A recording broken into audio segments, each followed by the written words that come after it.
Vamos dar continuidade à nossa aula de princípios e diretrizes do SUS, agora falando dos princípios organizativos. E lembrem-se, pessoal, só você pode fazer a sua parte para a sua aprovação.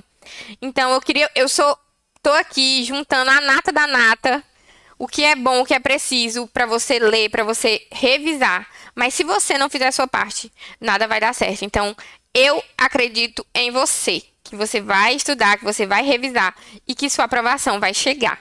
Tá bom? Se eu acredito em você, você tem que acreditar em você também. Vamos lá, vamos dar continuidade. E agora, quando a gente vai falar de princípios organizativos, eu vou trazer de novo o artigo da Constituição Federal 198, que ele fala das diretrizes, porque os princípios organizativos já está falando organização. Então, é como a rede vai se organizar, como o SUS vai se organizar. E esse também é o papel das nossas diretrizes, organização do SUS. Então vamos lá, o artigo 98 ele traz que as ações e serviços públicos de saúde integram uma rede regionalizada e hierarquizada e constituem um sistema único, organizado de acordo com as seguintes diretrizes: descentralização com direção única em cada esfera de governo. Foca aí, pessoal. Como é que as bancas fazem? Elas trocam essa palavrinha aqui. Colocam centralização. Tá errado. É descentralização. Vejam. Antigamente, quando tinha o INAMPS, né? Quando tinha o INPS, como era a saúde centralizada? Todas as ações eram lá no INAMPS. Isso fez com que o sistema entrasse em colapso, porque era uma demanda muito alta de serviço. Então, a reforma sanitária veio para pedir o quê? Descentralização desse serviço, com direção única em cada esfera do governo. Com direção única. Às vezes as bancas tiram isso, botam multidirecional. Então lembre-se, descentralização com direção única em cada esfera de governo. Outra diretriz, atendimento integral com prioridade, já falei para vocês sobre isso, né? Prioridade para as atividades preventivas, sem prejuízo, sem detrimento dos serviços assistenciais. Ajeitar aqui. Pronto. E por fim, a participação da comunidade, certo? Olha aqui como parece. Princípios organizativos: descentralização, hierarquização, regionalização e participação da comunidade. Tá vendo como são idênticos às diretrizes? Por isso eu trouxe elas. Quando falar de diretriz, é de ação. Como vamos fazer para chegar na universalidade, na integralidade e na equidade e na igualdade dos serviços. Vamos lá que foguete não tem ré. Descentralização político-administrativa. Gente, antigamente, como era que funcionava? Tudo era centralizado no INAMPS. O sistema entrou em colapso porque não aguentou. E aí, o que foi que o sistema fez? Terceirizou os serviços. Priorizou a terceirização dos serviços. Então, com a construção do SUS, esse princípio ele foi estabelecido de descentralização político-administrativa. Cada ente federativo ia ter sua autonomia. Esse processo também é chamado de municipalização. Lembrem-se que nas conferências de 1992, a Conferência Nacional de Saúde, se eu não me engano, foi a 9ª Conferência Nacional de Saúde, ele já falava e abordava esse tema de municipalização. A gente também tem ele nas NOBs, né? A gente tem as NOBs 996 falando da municipalização da saúde. Então, as legislações, elas buscavam muito esse processo de municipalizar, de tornar a saúde, cada ente federativo responsável pelas suas ações de saúde. O objetivo é prestar assistência com maior qualidade e garantir o controle e fiscalização por parte do cidadão. Vejam só. Se eu sou município, eu recebo uma verba para atender 5.000 pessoas que moram no meu município. E aí, essas pessoas, elas fazem parte de um conselho de saúde. Essas pessoas que estão próximas a mim sabem, porque hoje é tudo transparente, que eu recebi, por exemplo, na época da Covid, né? Recebi R$ 1 milhão para trabalhar com essas pessoas, prevenção do Covid. E aí, o que é que essas pessoas estão vendo? Que o município não está fazendo nenhuma ação, que o município não está comprando teste para Covid, que o município não está fazendo ação de promoção e prevenção de saúde. Então, essa população, ela tem um acesso, uma fiscalização mais próxima. Imagine se ela tivesse que ir lá para Brasília para fiscalizar lá no Ministério da Saúde o que está acontecendo.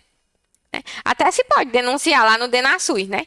Porém, ela está bem mais perto da fiscalização. Ela pode fiscalizar e controlar de perto as ações da Secretaria Municipal de Saúde. E aí, gente, quando a gente fala de descentralização política, vocês lembram? Direção única. Então, a gente tem o governo federal, que o ente responsável pelas ações de saúde é o Ministério da Saúde. A gente tem a Secretaria Municipal de Saúde e a gente tem a Secretaria Estadual de Saúde, a nível de estado, e a gente tem a Secretaria Municipal de Saúde a nível de município. Nesse emprego que eu já falei para vocês, lá na Força Estadual de Saúde, a gente trabalhava com apoio à gestão. Nós éramos do estado e a gente trabalhava com apoio à gestão municipal. A gente podia punir o município? Não, a gente podia orientar. Nossa função era orientar e apoiar as ações daquele município. Era orientar no uso do recurso, nas legislações, trabalhar com educação permanente. O estado ele tem essa função, né, de apoiar os municípios, mas não de fiscalizar o município e punir o município. Porque cada ente ele é autônomo. O estado vai receber o dinheiro para gastar com as ações estaduais e o município vai receber o dinheiro para gastar com as ações municipais. Antigamente, a gente tinha as gestões descentralizadas, parcial, semi-parcial, que aí o estado ele tomava de conta do dinheiro do município, mas hoje em dia a gente não tem mais isso. Então, o processo de transferência ele é fundo a fundo, o Ministério da Saúde manda direto para a conta do município. Tudo dominado, vamos para o próximo princípio, hierarquização. E quando a gente fala de hierarquização, a gente também fala de regionalização. Vocês lembram que estão lá na lei? O sistema hierarquizado e regionalizado. Então, a hierarquização é justamente serviços organizados em níveis crescentes de complexidade. Vejam só, crescente está em letras maiúsculas, porque as bancas trocam essa palavra. Elas colocam níveis decrescentes de complexidade. Falso, né, gente? Olha, o que é que eu tenho? Atenção básica, que é a atenção primária. E aí eu tenho atenção secundária e eu tenho atenção terciária. O nível é crescente. Vamos lá, por exemplo, do nosso hipertenso. O nosso hipertenso ele é atendido aonde? Na atenção primária. E aí, se for identificado uma complicação, ele vai para a rede ambulatorial, para atenção secundária. Digamos que ele tem insuficiência cardíaca, eu encaminhei ele lá para atenção secundária. Chegou lá, ele fez os exames, identificou que o grau dele estava muito alto e agora ele vai precisar de um transplante. E aí o transplante ele não acontece na rede secundária, ele acontece na atenção terciária. Então esse usuário ele fez uma rota crescente de nível de complexidade, certo? A hierarquização deve proceder à divisão de níveis de atenção para garantir as formas de acesso que façam parte da complexidade requerida pelo caso. Então, cada caso vai ter a sua complexidade.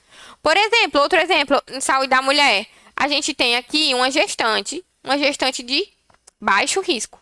Porém, com 20 semanas, a pressão arterial dessa mulher começa a subir e ela se torna uma gestante hipertensa, com pré-eclâmpsia. Então, ela vai ser atendida na atenção primária, mas ela também vai ser encaminhada para o pré-natal de alto risco, né, por nível de complexidade, certo?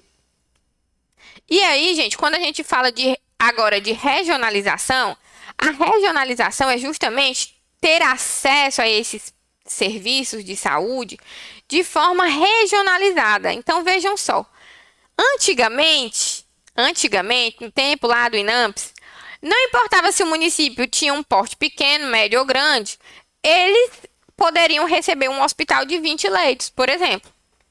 Só que hoje a gente sabe que um município de 5.000 habitantes talvez faça melhor uso de um recurso para postos de saúde, para favorecer sua atenção primária, do que eu ter um hospital terciário num município de 5.000 habitantes, que vai atender uma população somente de 5.000 habitantes.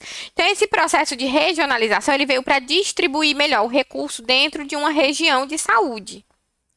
E vocês lembram, ainda não vimos aqui no nosso curso, mas vocês sabem, que existe a região de saúde. que ela é um espaço geográfico contínuo constituído por um agrupamento de municípios limítrofes, delimitado a partir das identidades culturais, econômicas e sociais e das redes de comunicação e infraestrutura de transporte compartilhado, com a finalidade de integrar a organização, o planejamento e a execução de ações e serviços de saúde. Isso foi estabelecido no Decreto 7508 de 2011. Então, gente, além da gente municipalizar e tornar o município responsável na descentralização, a gente também vai priorizar recursos para onde precisa. E aí, com isso, foi estabelecidas as regiões de saúde. Então, dentro daquela região de saúde, eu tenho que ter tudo. Eu tenho que ter atenção primária, atenção secundária, tenho que ter atenção terciária, eu tenho que ter porta de entrada de urgência e emergência, eu tenho que ter saúde mental, né, os CAPs, mas eu não preciso ter tudo isso dentro do município. Eu posso ter tudo isso dentro da região inteira de saúde. Olha só um exemplo prático disso. Eu trabalhava no município de Milagres do Maranhão. Milagres era um município de pequeno porte, de 8 mil habitantes. E aí vinha um paciente, precisava de um cardiologista. Cardiologista, ele ia dentro da região de saúde procurar onde era a atenção secundária dele. Então, o cardiologista era dentro do município de Chapadinha, que era um município já de 70 mil habitantes. Então, quem precisasse dessa região de saúde de cardiologista, encaminhava os pacientes para Chapadinha. E aí, se esse paciente precisasse de uma atenção maior ainda, por exemplo, um transplante do coração, ele era encaminhado para São Luís, a capital do estado. Então, essa era a rede dele, o percurso por onde ele ia passar dentro da região de saúde. O município que fornecia o serviço de atenção secundária e o município que fornecia o serviço de atenção terciária. Isso é regionalizar. É eu dar recursos para uma região com mais de um município, para formar uma rede ali regionalizada e hierarquizada. Deu para entender direitinho? Vocês podem ver como é na cidade de vocês. Quem trabalha já na atenção primária, quem já teve esse processo, já passou por algum processo, algum paciente já chegou perguntando sobre isso. Então, vocês podem fazer esse exercício para facilitar o aprendizado de vocês. Como é que funciona a saúde no meu município? Se eu tiver um hipertenso aqui que estiver precisando de um transplante, tiver uma insuficiência cardíaca, para onde ele é encaminhado? Dentro da rede, né? Principalmente em municípios de interior, gente. Municípios menores, né? Por exemplo, a gente está em Fortaleza. Fortaleza é um município de grande porte. Então, Fortaleza tem todos os serviços. Eu não preciso ir de Fortaleza para outra cidade para ter acesso a um serviço secundário, por exemplo. Eu vou ter dentro de Fortaleza mesmo. Porém, Fortaleza, que é a grande cidade, a capital, ela vai receber de outros municípios do estado, certo? Isso é rede de atenção em saúde. A gente vai ver no decreto 7508. Então, foi para conta, né? Regionalização é um processo de articulação entre os serviços que já existem, visando o comando único do sistema. Nosso próximo princípio é a participação popular. Gente, a participação popular é garantia constitucional de que a população, por meio das suas entidades representativas, participará do processo de formulação das políticas de saúde e de controle da sua execução, em todos os níveis, desde o local até o federal. Gente, a participação vai se dar por meio dos conselhos de saúde e das conferências de saúde. Questão de prova, tá? Como é que a população vai participar? Conselhos de saúde, conferências de saúde. A gente vai ver isso quando a gente for ver Lei 81/42, que vai versar sobre a participação popular. E para finalizar nossa revisão teórica aqui sobre princípios e diretrizes do SUS, vamos estabelecer aqui, ler o artigo 7 da Lei 8080. Olha só o que é que ele diz. As ações e serviços públicos de saúde e os serviços privados contratados ou conveniados que integram o SUS são desenvolvidos de acordo com as diretrizes previstas no artigo 198 da Constituição. Vocês lembram lá quais são as diretrizes? Descentralização política com direção única, hierarquização e participação popular. Atendimento integral com preferência às ações preventivas, sem prejuízo para as ações assistenciais. São as três diretrizes que estão lá no artigo 198. Mas ele vai obedecer ainda os seguintes princípios. Pronto. Aqui a Lei 8080 traz 15 princípios. Tem que saber todos, professora? Tem, gente. Tem que ler e reler esses princípios. E, principalmente, focar nas atualizações. A Lei 8080, ela vive sendo atualizada, né? Então, em 2017, ela entrou com um princípio que foi relacionado à assistência às mulheres vítimas de violência. E a gente teve um princípio novo ano passado, 2023, que é com relação ao atendimento de crianças, né? Maus tratos. Crianças com maus tratos. Então, tem que saber todos esses princípios e eu vou ler com vocês agora.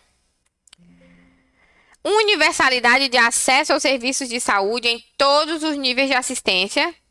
Lindo, nossa universalidade, olha só. Integralidade da assistência, entendida como um conjunto articulado e contínuo das ações e serviços preventivos e curativos, individuais e coletivos, exigidos para cada caso em todos os níveis de complexidade do sistema. Falou em nível de complexidade, falamos em integralidade.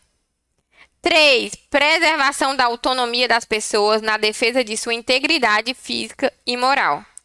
Princípio 4. Igualdade da assistência à saúde, sem preconceito ou privilégio de qualquer espécie. E aqui, nesse princípio, entra a palavra igualdade. Vejam só. Não tem equidade. Ele está falando aqui de igualdade da assistência à saúde. Ele fala de igualdade de acesso. Princípio 5. Direito à informação às pessoas assistidas sobre sua saúde. Então, todo mundo que é assistido no SUS tem direito a saber o que está acontecendo com a sua saúde. Princípio 7. Utilização da epidemiologia para o estabelecimento de prioridades, a alocação de recursos e a orientação programática. 8. Participação da comunidade. 9. Descentralização político-administrativa com direção única em cada esfera de governo, com ênfase na descentralização dos serviços para o município, processo de municipalização. E B, regionalização e hierarquização das redes de serviços de saúde. E o 10 ficou juntinho aqui.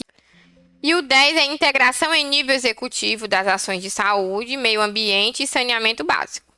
Princípio 11, a conjugação dos recursos financeiros, tecnológicos, materiais e humanos da União, dos Estados, do Distrito Federal e dos municípios na prestação de serviços de assistência à saúde da população. 12. Capacidade de resolução dos serviços em todos os níveis de assistência. Esse princípio também pode ser chamado de resolubilidade. 13. Organização nos serviços públicos de modo a evitar a duplicidade de meios para fins idênticos. Eu não posso ter, por exemplo, pagar 2 vezes a mesma coisa, né? Isso é uma fraude. Então, eu não posso, no serviço público, fazer duplicidade de meios para fins idênticos. E esses aqui eu deixei separadinho, lindinhos, porque são os últimos, os que foram acrescentados em 2017 e 2023. Gente, às vezes a banca pergunta o ano. Ela diz assim, o princípio que foi adicionado em 2017. Aí você vai saber que foi a organização do atendimento ao público específico e especializado para mulheres vítimas de violência doméstica em geral, que garanta, entre outros, atendimento, acompanhamento psicológico e cirurgias plásticas reparadoras. Tá? Então, em 2017, entrou o princípio da violência contra a mulher. Em 2023, ano passado, proteção integral dos direitos humanos de todos os usuários. Em especial, atenção à identificação de maltratos, de negligência e violência sexual praticados contra crianças e adolescentes. Então, vejam só, se perguntarem na prova qual princípio surgiu em 2023, é esse relacionado aos maus tratos infantis, crianças e adolescentes. Em 2017, violência contra a mulher. E agora, meus amigos, vamos para o próximo vídeo, vamos revisar com questões e solidificar o nosso conhecimento. Lembrem-se, revisão é a chave para a sua aprovação. Eu acredito que você vai passar a sua vaga. Tá aí, tá garantida. É só você fazer a sua parte.